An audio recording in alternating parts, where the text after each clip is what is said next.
right, Richard Southern is here. Happy Wednesday, Richard. Happy Wednesday. How are you, Avery? I'm excellent. How are you? I'm great, actually. I'm fantastic. Good to Except hear. I have to get up early tomorrow. I'm going on BT, so I got to get up at 3 a.m. Other than that, I'm doing all right. No, I usually tune in. Now I'm definitely going to tune in. Are you doing anything special on BT? Or? I have no idea yet. We'll tune in tomorrow and then find out. I can't wait. I can't wait. Okay, first business story. Talbot's very concerned that you don't have this right. Why he seems to know about this, no. I'm not entirely sure. I know what he's going to say because we're talking about pot stocks, right? And how they sort of have been selling off this week. However, late today, Avery, they went up again. So we did see a late day rally, and I know Talbot was watching that. He's cheering in the background. Well, you know what they say, you invest in what you know, Avery. We'll leave it at that. We'll leave it at that. So yeah, pot stocks, they've been red hot on Bay Street all year, and we saw this big rally yesterday, or last week rather, which actually caused some circuit breakers to kick in. Then Monday and Tuesday of this week, a big sell-off, which was triggered by three things, Avery. Three things experts say. First off, Ottawa announced that it was curtailing giving pot to veterans. It was limiting the amount of pot it was giving them.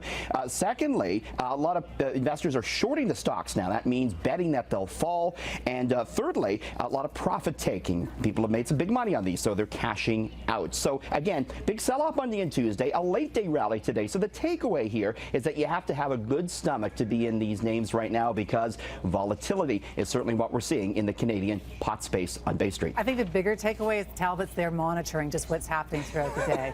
He's an investment expert when it comes to this. He kind of is. I've never heard him more interested in business before in my life, but anyway. Donald Trump, this rally on Wall Street is still smashing records all over the place, but gold is holding back Bay Street.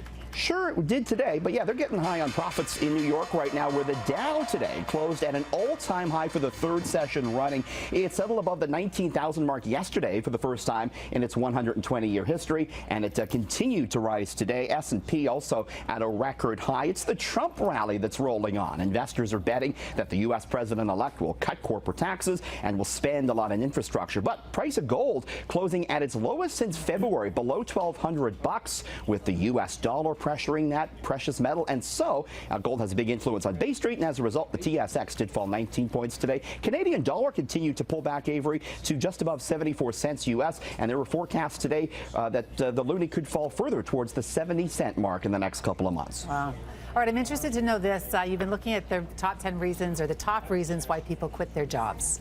Yeah, I quit. You can take this job and shove it, Avery. So why are people leaving their jobs right now? Well, top reason, according to this LinkedIn survey that just came out, is don't have room to grow. 45 people said that. So there, wasn't a chance for advancement, even if they were good at what they did. That was the top reason. Next, poor leadership. A bad boss had 41% of the people quitting their job recently.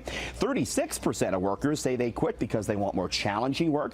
34% want better pay. You knew that would be on the list. And rounding it out, looking for better recognition. Avery. All right, so listen, merchandise for the new Vegas hockey team flying off the shelves. Show us what it looks like. Yeah, take a look at this. Controversial name. I don't know if you heard of this. They're called the Vegas Golden Knights. And they announced that last night in Vegas.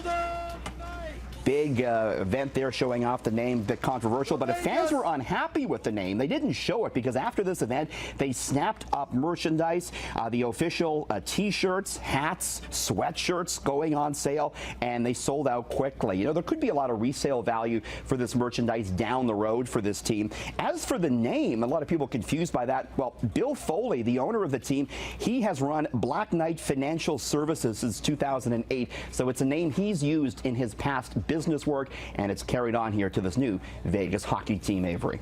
All right, always a pleasure, Richard. Thanks so much, and good luck on BT tomorrow. Thanks very much.